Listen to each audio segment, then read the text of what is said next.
Hello everyone Ansari sir ATP channel सकलोके स्वागतम जनाइছোঁ। आजिर भिडिओटोर जरिए जनाबले लैছোঁ DWৰ तरफर পৰা LP UPৰ मेरिट लिस्ट केতিয়া प्रकाश पाब, किमानखिनि काट अफ যাব পাৰে, LPৰ काट अफ आटाइतকৈ तलলৈ নামিব পাৰে, লগতে আপাৰ প্ৰাইমেৰীৰ হিন্দীৰ কাট অফ একেবাৰে তললৈ নামিব।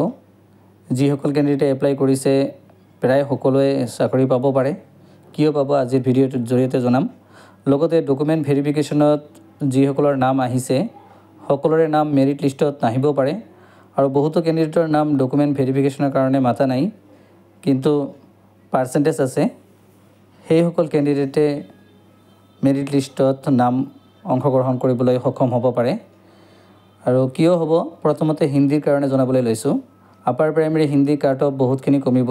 এক নম্বৰ কাৰণটো হ'ল গ্ৰেজুৱেট টিচাৰ হিন্দীৰ 642টা পোষ্টৰ ফলাফল ইতিমধ্যে হৈ গৈছে 25 জুলাই তাৰিখে আৰু ইয়াৰ ডকুমেণ্ট ভেৰিফিকেশ্যন হৈ গ'ল।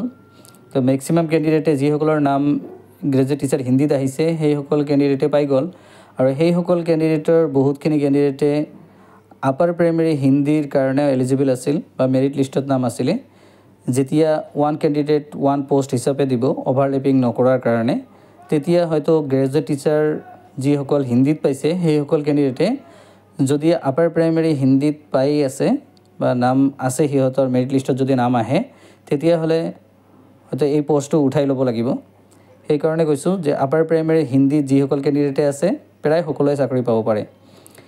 LP UPত চাকৰি কৰি থকা বহুতো প্ৰাৰ্থীয়ে গ্ৰেজুৱেট টিচাৰ বা পোষ্ট গ্ৰেজুৱেট টিচাৰত পাইছে ইতিমধ্যে। মুঠতে GT/PGTৰ 9917টা পদৰ প্ৰায় 3000তকৈ অধিক ক্যান্ডিডেট আছে, ফ্ৰেছ ক্যান্ডিডেট যিসকলে GT/PGTত পাই গৈছে। সেই সকল ক্যান্ডিডেটও হয়তো LP UPত সিহঁতৰ মেৰিট লিষ্টত নাম আহিব পাৰে।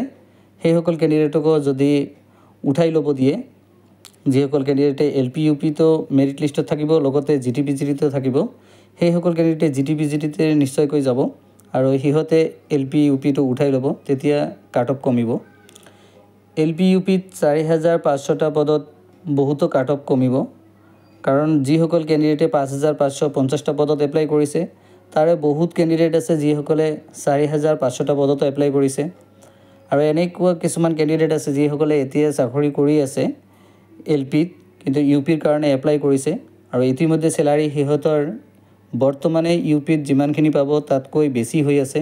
সেই সকলে ক্যান্ডিডেট হয়তো আপাৰ প্ৰাইমেৰীত নাযাবও পাৰে, সেইকাৰণে LPত কাট অফ কমিব আৰু UPতো কাট অফ কমিব পাৰে। UPৰ ক্যান্ডিডেট অলপ কমি যাব। আগষ্ট মাহৰ শেষৰ ফালে মেৰিট লিষ্ট প্ৰকাশ পাব আৰু কাট অফ কিমানখিনি যাব পাৰে। আনৰিজাৰ্ভৰ কাৰণে 61, OBC MOBC 60, ST প্লেইন আৰু হিলছ নাইবা HCৰ কাৰণে 59, 5550টা পদৰ বাবে কৈ আছোঁ আৰু PWD 57 যাব পাৰে। আৰু তাৰ পিছত যেতিয়া 4500টা পোষ্টৰ কাৰণে দিব তেতিয়া আৰু কাট অফ কমি আহিব আৰু CTET কোৱালিফাই ক্যান্ডিডেট সকলেও যিসকলে ইতিমধ্যে পাছ কৰিছে সেইসকলে এপ্লাই কৰিছে। তথাপিও CTET পাছ কৰা ক্যান্ডিডেট খুবেই কম আছে, সেইকাৰণে LP কাট অফ বহুতখিনি কমিব পাৰে কাৰণ BEdক এলিজিবল নহয় বুলি দিয়া হৈছে।